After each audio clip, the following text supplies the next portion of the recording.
बिस्मिल्लाहिर्रहमानिर्रहीम। अस्सलामु अलैकुम स्टूडेंट्स, फ़िज़िक्स 10th क्लास। आज का लेक्चर हम स्टार्ट करते हैं। सबसे पहले बच्चे थोड़ा सा जो है हम मूव कर लें पीछे लेक्चर जो हो गए हैं उसमें हमने जो है simple harmonic motion, vibratory motion हम पढ़ रहे हैं। 2 सिस्टम बल्कि 3 सिस्टम पढ़ लिए हमने।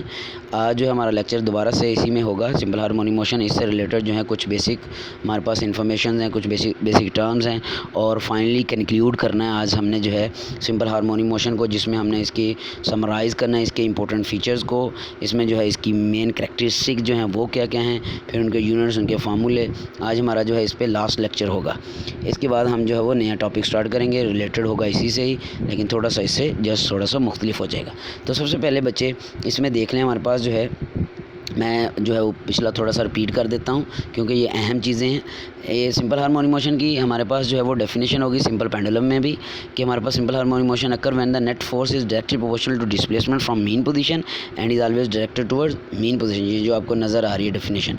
इसके बाद वो एक और तरह से इसको डिफाइन करता है। ये मैंने दोनों डेफिनेशन आपको लिख के जो है वो समझाई हुई हैं कि when an object oscillate about a fixed position, mean position, such that क्या होगा कि उसका acceleration is directly proportional to its displacement from mean position and is always directed towards mean position. Negative sign यानी a directly proportional to minus x होगा। माइनस का मतलब उसकी डायरेक्शन और एक्स मतलब डिस्प्लेसमेंट के डायरेक्टली प्रोपोर्शनल। सो इसके अब हम बात करते हैं, समराइज़ करते हैं इसको मेन फीचर से। हमारे पास सबसे पहले जो इसमें बात की है जी उसने कि एक बॉडी एग्जीक्यूट करेगी सिंपल हार्मोनिक मोशन, वो हमेशा वाइब्रेट कर रही होगी। ऐसी कोई बॉडी जो है हमारे पास, याद रख लेना बच्चे, जो सिंपल हार्मोनिक मोशन करेगी वो हमेशा वाइब्रेट करेगी। कैसे वाइब्रेट करेगी? एक मीन पोजीशन के क्रॉस, एक इक्विलिब्रियम पोजीशन के क्रॉस, वो फिक्स पोजीशन के क्रॉस जो है वो वाइब्रेट करेगी। ये बहुत नुक्ता है, हम बता दिया उसने। हालांकि ये कंक्लूजन है, हमने पहले बात सीख ली है, लेकिन इधर से आपने याद रखना है कि अब कोई भी मोशन आपसे पूछा जाए ये मोशन सिंपल हार्मोनिक मोशन है या नहीं, तो आप कैसे बताएंगे? आप देखेंगे कि क्या ये अपनी मीन पोजीशन, इक्विलिब्रियम पोजीशन या फिक्स पोजीशन के cross up and down, to and fro या बैक एंड फोर्थ मोशन में है। अगर वो ऐसे है मोशन में तो सिंपल हार्मोनिक मोशन है, अदरवाइज सिंपल हार्मोनिक मोशन नहीं होगी। अभी हम इसमें क्वेश्चनिंग भी करेंगे, मतलब उसने एग्जांपल दी हुई है कुछ, तो हम उसको देखेंगे कि ये सिंपल हार्मोनिक मोशन है या नहीं। दूसरा पॉइंट क्या है जी? Acceleration is always directed toward mean position. ये नेगेटिव साइन को रिप्रेजेंट कर रहा है। ये जो फार्मूला हमने पढ़ा ना, ये directly proportional to minus X, minus जो आता है उसको ये कह रहा है कि उसकी डायरेक्शन बता रहा है एक्सेलरेशन की, कि वो हमेशा मीन पोजीशन ही की तरफ को होगी। थर्ड पॉइंट की तरफ चलते हैं जी। Magnitude of acceleration is always directly proportional to its displacement from mean position. ये एक्सेलरेशन की मैग्नीट्यूड के बारे में है कि वो हमेशा जो है डायरेक्टली प्रोपोर्शनल टू डिस्प्लेसमेंट होगी, उसके मीन पोजीशन से जो डिस्प्लेसमेंट होगा।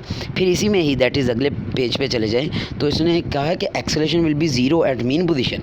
एक्सेलरेशन मीन पोजीशन पे ज़ीरो होगा जबकि एक्सट्रीम पोजीशन पे मैक्सिमम होगा। ये क्या बात कर रहा है? याद रखना बच्चे, ये मैंने पहले भी आपको समझा दिया, मैं दोबारा आपको समझा रहा हूँ। क्यों? क्योंकि ये अहम है, MCQ बनते हैं ये, इसलिए मैं दोबारा समझा रहा हूँ।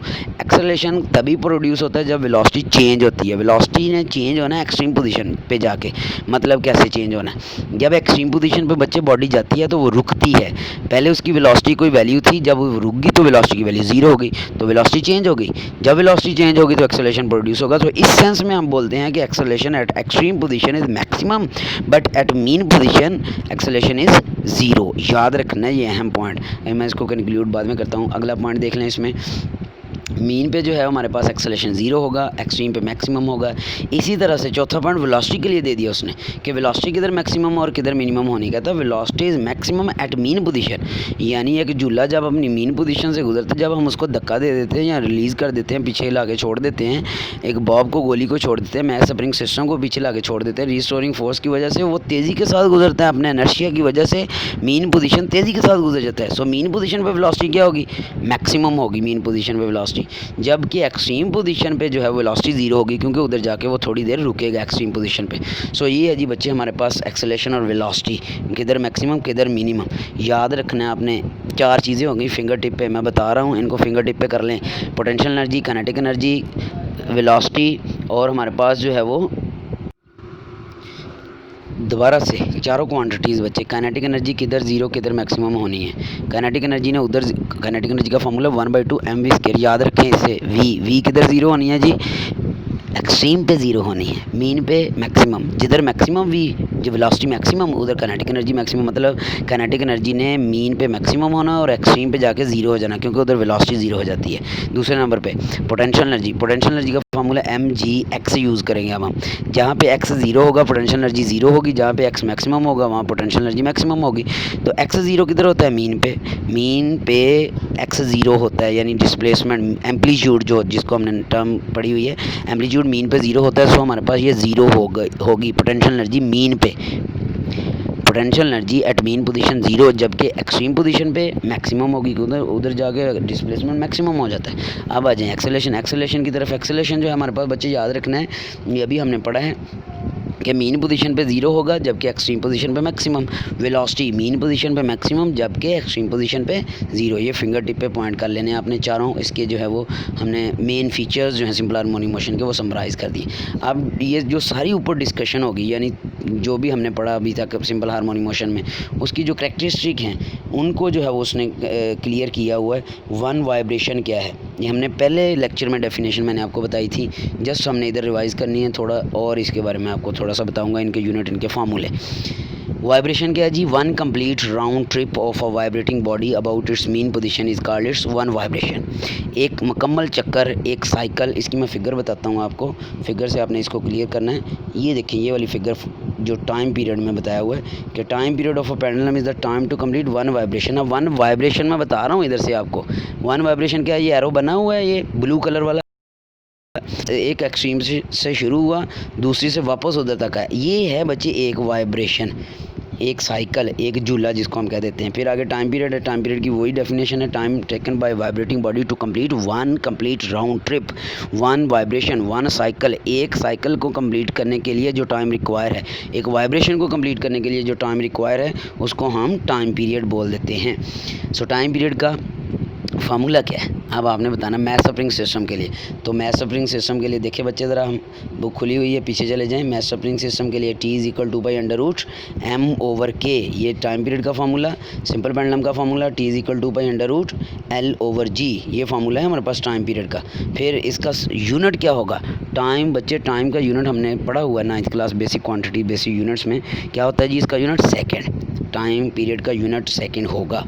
आगे चलते हैं जी, फ्रीक्वेंसी क्या है? फ्रीक्वेंसी का बेसिकली आपकी बुक में, टेक्स्ट बुक में नहीं दिया हुआ, हो सकता है आपके पास अगर हैंडबुक हो तो उसमें आपको मिल जाएगा ये फार्मूला फ्रीक्वेंसी का। मैंने आपको लिख के बताए थे, फ्रीक्वेंसी असल में रेसिप्रोकल है टाइम पीरियड का।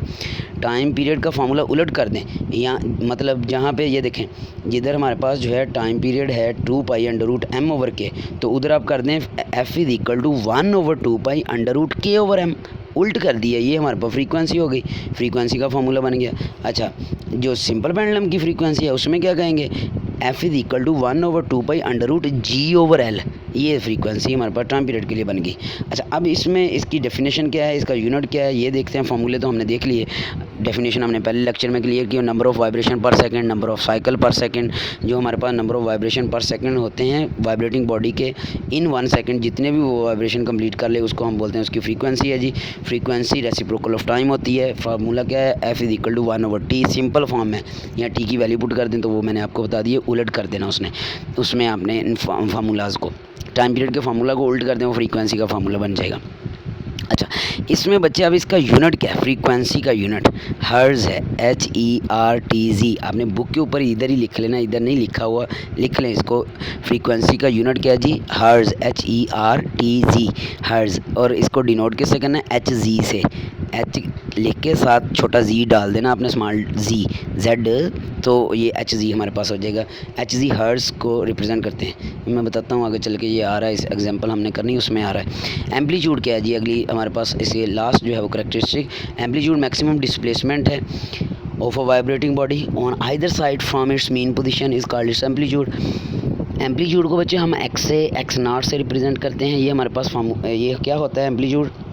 ये असल में मीन से एक एक्सट्रीम तक का फासला, मैक्सिमम जितना फासला वो तय करेंगे वो उसका एम्पलीट्यूड है। लो जी बच्चे, ये अच्छी तरह से फिंगर टिप पे आपने पॉइंट कर लेने हैं। इसकी हमारे पास जो करैक्टरिस्टिक और ये मेन फीचर्स दोबारा ना मुझे बताना पड़े, ये बहुत अहम है। आज तक हमारा ये कंप्लीट हो गया जी सिंपल हार्मोनिक मोशन वाला टॉपिक जो है, ये इसमें तीनों सिस्टम पढ़ लिया हमने। ये उस तीनों के समझ लें कंक्लूजन नताइज हैं जो आज मैंने दोबारा से पढ़ा दी आपको। अब इससे रिलेटेड कुछ इन्फॉर्मेशन है, साइड इन्फॉर्मेशन देखें बच्चे। पहली जो है असल में ये क्या है, time period of pendulum is the time to complete one cycle. Time period के बारे में बताया हुआ है, वन साइकिल का बताया हुआ है, वन स्विंग का, वन झूले का बताया हुआ है, समझ लें वन वाइब्रेशन का बताया हुआ है, दिखाया हुआ है उसने कि कैसे हमने इसको करना है। अच्छा जी, फिर इसके अलावा जो है हमारे पास आगे चलते हैं तो आगे इसमें बच्चे इंफॉर्मेशन में दिया हुआ कि period of pendulum is independent of its mass and amplitude. ये भी बात मैंने लास्ट लेक्चर में की थी कि हमारे पास जो सिंपल पेंडुलम का टाइम पीरियड है वो गोली के मास और एम्पलीट्यूड पे डिपेंड नहीं करता। किस पे डिपेंड करता है, तो फार्मूले से देखें, फार्मूले में कौन से फैक्टर आ रहे हैं, एल और जी, यानी लेंथ पे डिपेंड करता है और जी पे डिपेंड करता है। लो जी, ये भी हुई क्लियर। आगे चलते हैं, can your check your understanding. अब हमने देखना है कि आपको बच्चे आपने अपने आप को खुद समझ टेस्ट करना है कि कितनी की समझ आई है आपको ये सिंपल हार्मोनिक मोशन की। उसने कुछ मोशंस दी हुई हैं, उनको आपने देखना है कि क्या ये सिंपल हार्मोनिक मोशन है या नहीं। Tell whether or not these motion are example of simple, बताएं कि ये सिंपल हार्मोनिक मोशन के एग्जांपल हैं या नहीं। एक क्या है जी, up and down motion of a leaf in water pond, यानी तालाब के अंदर पानी में एक की अप एंड डाउन, ऊपर और नीचे मोशन जो है, क्या ये मोशन सिंपल हार्मोनिक मोशन होगी। बच्चे वर्ड्स कौन से आए हैं मोशन में, up and down, mean position होगी, फिक्स पोजीशन, उसके क्रॉस ये अप एंड डाउन मूव करें तो ये है सिंपल हार्मोनिक मोशन। सिंपली जो याद रखना है आपने, to and fro, back and forth, up and down motion about a fix position, about a mean position, about a equilibrium position is called simple harmonic. तो ये पत्ते की मोशन जो तालाब के अंदर पानी में होगी ये सिंपल हार्मोनिक मोशन के एग्जाम्पल है।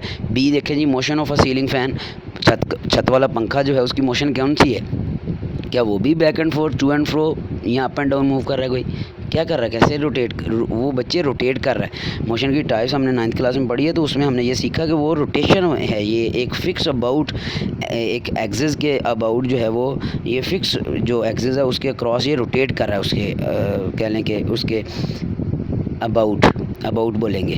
सो ये हमारे पास हो गई जी कौन सी मोशन, रोटेटरी मोशन है, ये सिंपल हार्मोनिक मोशन नहीं है, यानी छत वाले पंखे की मोशन सिंपल हार्मोनिक मोशन नहीं। C, motion of a hands of clock, यानी ये जो हमारे घड़ी है हाथ पे बांधी हुई, इसकी मोशन ये भी सिंपल हार्मोनिक मोशन नहीं है बच्चे। इसकी जो नीडल्स हैं याद रखने, ये भी हमारे पास जो है ये रोटेटरी मोशन है, एक फिक्स एक्सिस के अबाउट जो है वो मूव कर रही है। डी क्या जी, motion of a plucked string fix at both its ends. क्या करना है आपने, एक रस्सी लें, छोटा सा धागा, उसको उसके दोनों एंड्स जो हैं सिरे दोनों वो बांध लें, एक साइड पे किसी चीज़ से बांध लें, एक दूसरी किसी चीज़ से बांध लें। अब दरमियान से उसको पकड़ के जो है वो ऊपर करें, मतलब प्लग करें, खींचें उसको ऊपर, मतलब पकड़ के, तो अब क्या होगा, आप उसको छोड़ेंगे तो वो वाइब्रेट करेगा। ये मोशन जो है उसकी स्ट्रिंग की, धागे की कौन सी मोशन होगी, सिंपल हार्मोनिक मोशन की एग्जांपल है डी वाली। बी और सी सिंपल हार्मोनिक मोशन की एग्जांपल नहीं है, ए और डी अभी तक सिंपल हार्मोनिक मोशन की एग्जांपल हुई। ई देखें आगे हमारे पास, मूवमेंट ऑफ हनी बी, और शहद की मक्खी जो है उसकी मोशन जो है, बिल्कुल बच्चे वो सिंपल हार्मोनिक मोशन नहीं है। वो कौन सी मोशन है, रैंडम मोशन, वो कभी इधर जाती है कभी उधर जाती है। सो इस तरह से वो सिंपल हार्मोनिक मोशन नहीं कहलाएगी। ये थी जी बच्चे आपके पास साइड इन्फॉर्मेशन। अभी ये हम एग्जांपल करते हैं, बिल्कुल बहुत ही सिंपल एग्जांपल है। क्या है जी, find the time period and frequency of simple pendulum. क्या दो चीज़ें निकालनी, दो क्वांटिटीज़ उसने बता दी।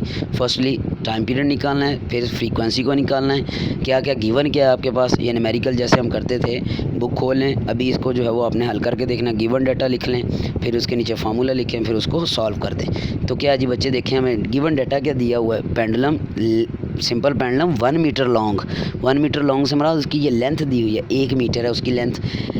Eight a location where G is equal to 10 metre per second square. बच्चे जी की ग्रेविटेशनल एक्सेलरेशन की हम मुतारफ़ हो चुके 9th क्लास में, मैंने आपको बताया था असल में इसकी वैल्यू होती है 9.8 मीटर पर सेकंड स्क्वायर। लेकिन हम 9th-10th में इसको 10 ही यूज़ करते हैं। आपके कोर्स में जिधर भी वैल्यू दी हुई होगी ये 10 मीटर पर सेकंड स्क्वायर ही है। एक्यूरेट वैल्यू 9.8 है, जो कि हम एफएससी में जाके पढ़ेंगे। अभी हम 10 दिया है तो हम 10 ही रखेंगे इसकी वैल्यू। तो गिवन डाटा क्या हो गया जी, लेंथ है 1 मीटर, जी gravitational acceleration 10 metre per second square.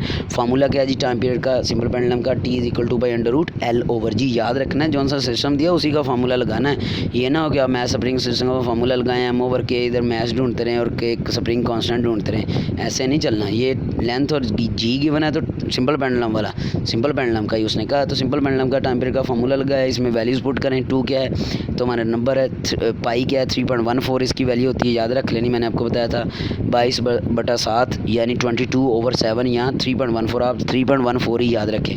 Under root L over जी, एल क्या है जी 1 मीटर और जी क्या है 10 metre per second square, unit भी साथ उसने लिख दिए।